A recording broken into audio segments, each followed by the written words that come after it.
Mangaldai press ক্লাবৰ 25 বছৰ হোৱা উপলক্ষত মঙ্গলদৈ প্ৰেছ ক্লাবক মই আন্তৰিক শুভেচ্ছা জ্ঞাপন কৰিছোঁ আৰু মই ইতিমধ্যে কৈছোঁ যে মঙ্গলদৈ প্ৰেছ ক্লাবে যিখিনি কাম কৰি আহিছে মঙ্গলদৈ সামগ্ৰিক উন্নয়নৰ বাবে কিংবা ৰাজ্যখনৰ উন্নয়নৰ বাবে নিশ্চয় শলাগিবলগীয়া আৰু আহি থকা দিনবিলাকত মই আশা কৰিছোঁ মঙ্গলদৈ প্ৰেছ ক্লাবৰ নতুন কমিটিখনে আৰু অধিক গতিশীল ৰূপত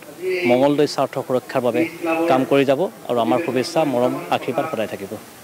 অসমৰ বিভিন্ন স্থানত আমি দেখিবলৈ পাইছোঁ যে সাংবাদিক বিভিন্ন সময়ত নিৰ্যাতিত হৈ আহিছে। এনেকুৱা নহয় যে এতিয়াই নিৰ্যাতিত হৈছে। অসমৰ সংবাদ জগতৰ সুদীৰ্ঘ ইতিহাসত বহু সাংবাদিক বিভিন্ন সময়ত নিৰ্যাতিত হৈ আহিছে। কেইবাগৰাকী সম্পাদকক জেললৈ নিক্ষেপ কৰাৰ দৰে ঘটনা সংঘটিত হৈ আহিছে।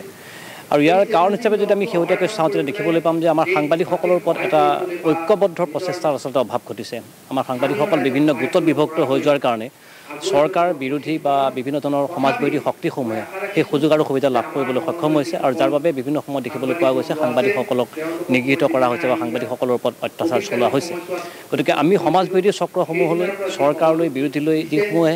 সাংবাদিকসকলক টাৰ্গেট কৰি বিভিন্ন সময়ত কাম কাজ কৰি আহিছে তেওঁলোকক আমি এটা সকিয়নি দিব বিচাৰিছোঁ যে আমি সাংবাদিকসকল যদি একত্ৰিত প্ৰচেষ্টাৰে আমি জীয়াই থাকিব বিচাৰোঁ, একত্ৰিত প্ৰচেষ্টাৰে আমি যদি কাম কৰিব বিচাৰোঁ তেতিয়াহ'লে এই অপশক্তিসমূহে কিন্তু সাংবাদিকক নিৰ্যাতনৰ বাবে কেতিয়াও সাহস কৰিব নোৱাৰিব।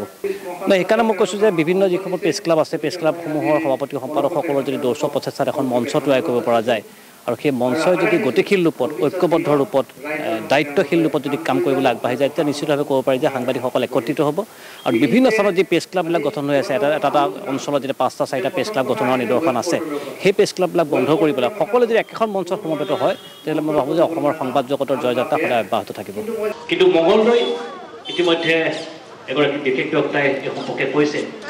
যে ৰাজ্যখনৰ বিভিন্ন জিলাসমূহৰ ভিতৰত মঙ্গলদৈ আজিৰ তাৰিখত উন্নতিৰ সোপান দেখিবলৈ সক্ষম হৈছে আৰু নিশ্চিতভাৱে ক'ব পাৰি মঙ্গলদৈ যি আজি উন্নতিৰ গতিত আগবাঢ়িছে সামগ্ৰিক বিকাশৰ যি পথ প্ৰসাৰিত হৈছে ইয়াৰ আঁৰত চৰকাৰ কিংবা জিলা প্ৰশাসনৰ যেনেকৈ হাত আছে তাৰ আঁৰত কিন্তু সাংবাদিকসকলৰ কষ্ট, সাংবাদিকসকলৰ ত্যাগ, সাংবাদিকসকলৰ দায়িত্ববোধ কোনো কাৰণতে অস্বীকাৰ কৰিব নোৱাৰি। এই সকল সাংবাদিকে যদি এইখিনি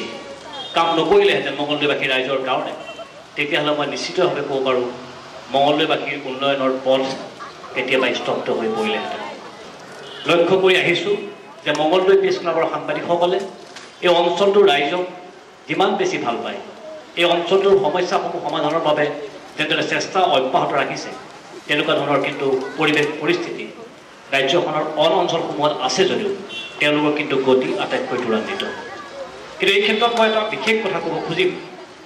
যে অসমৰ বিভিন্ন স্থানলৈ মই যেতিয়া যাওঁ, বিভিন্ন সভা সমিতি বা বিভিন্ন অনুষ্ঠানত যেতিয়া অংশগ্ৰহণ কৰিবলৈ যাওঁ তেতিয়া মই এটা কথা দেখোঁ যে অসমৰ বিভিন্ন স্থানত 4টা 5টাকৈ প্ৰেছ ক্লাব থকাৰ উদাহৰণ আছে।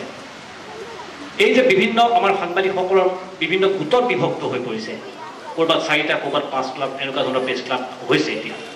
ই কিন্তু সাংবাদিকসকলৰ বাবে বা অসমৰ সংবাদ জগতৰ বাবে আটাইতকৈ বেছি ক্ষতিকাৰক।